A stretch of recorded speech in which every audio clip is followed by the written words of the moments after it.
Well, tonight we're going to try to hook up put the clutch in here. Showed you how to line the pilot shaft up.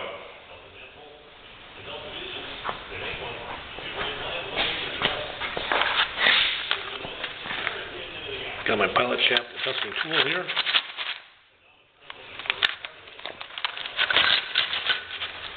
Comes with a bunch of little adapters.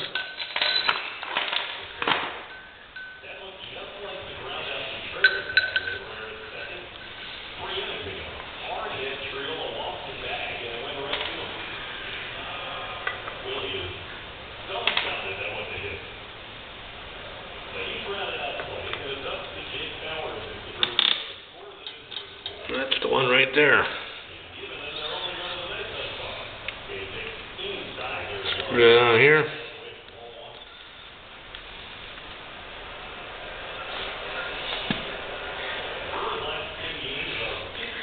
Make sure you put the clutch in the right way.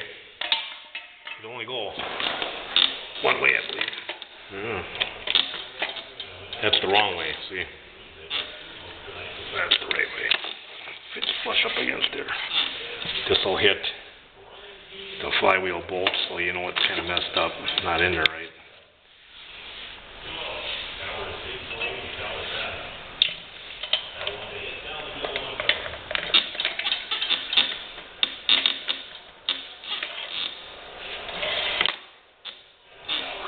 There, it's lined up now.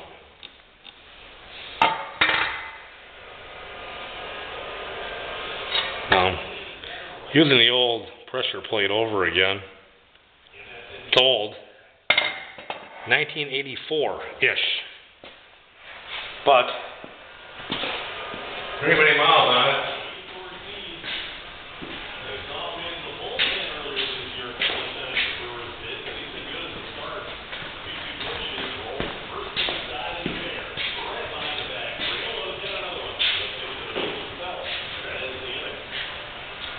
Just like the motor didn't have many miles on it either.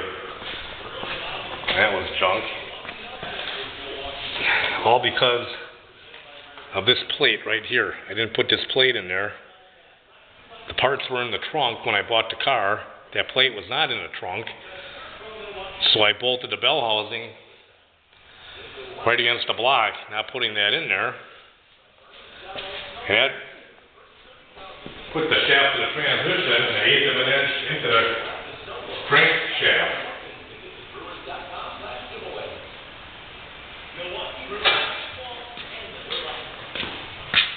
This was in the trunk, and that's what I put on the bottom of to protect the flywheel on the bottom, and it worked fine. I didn't know that plate had to be in there. I knew it was in there on the automatics, but I didn't know it was in there on 4-speeds.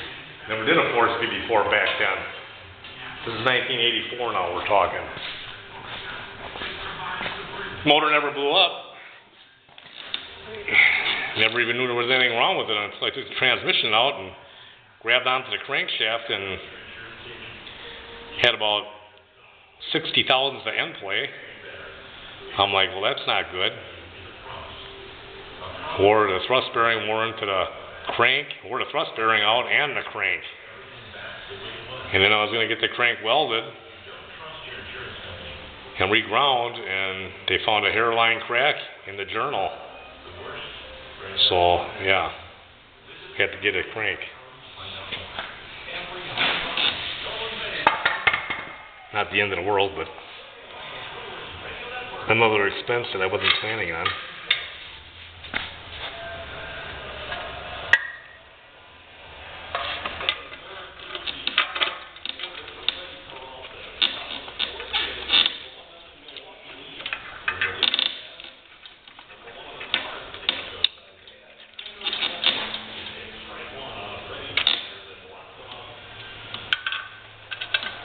So you can see something with the camera.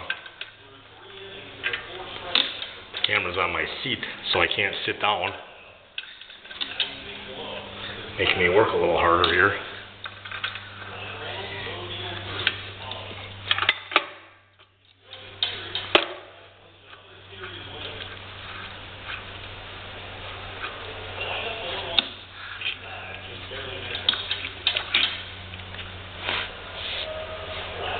kind of get the idea now. It's pretty simple when it's out of the car.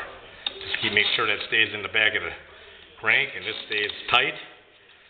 When you tighten everything up, kind of hold this, and I'm not gonna put the bell housing. I'm gonna put the bell housing in when I put the motor in.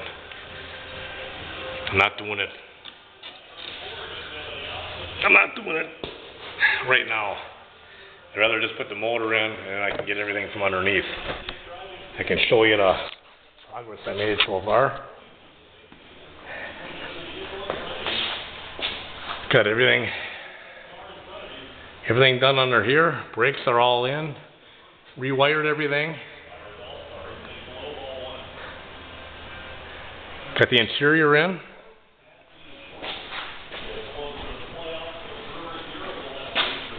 Seats are in. Carpeting's in. I just need the sill plates right here for the door jambs. They're on back order and they won't be made probably for a couple months yet, so no big deal. Headliner's in.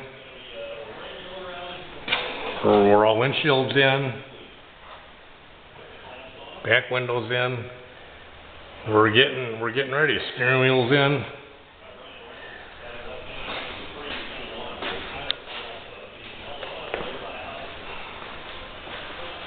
I had to reuse the old dash because they make a dash, but it's been back ordered too, so I wasn't gonna wait around.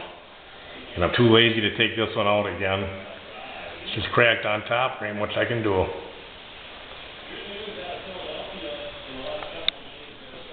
So the Scrambler is coming along. I got it up in the air here, I don't want to take it down, but you get the idea. I'm gonna just get the motor in and I'm done for the year. I'll start on it again next year, put the doors on, fenders, front end, front bumper, and we should be ready to roll within a month. Take me about a month to get everything buttoned up. Alright, that's it for tonight.